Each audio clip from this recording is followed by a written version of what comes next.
So ayun mga katetans, nagpakulo ako ng okra sa may may heater. So ayun na, kasi magmumukbang kasi ako ngayon ng okra. Katetans, natapos na yung steam ko na okra. Yan. Abangan nyo ako mga katetans, kakain ako ha. Mga katetans, natapos ko na mag-steam, di ba? So pag steam ko mga katetans, tinatanggal ko yung buto. Bakit? Di mo muna itanong mga katetans. Ang ginawa ko mga katetans, tinanggal ko yung buto para iwasan ang uric acid kasi yan, kaya tinatanggal ko mga itans. Baka sa iba sa inyo hindi niyo tinatanggal, ako kasi tinatanggal ko kasi masarap.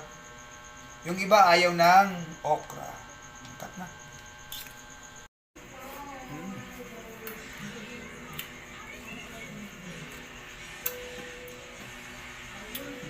Wala na.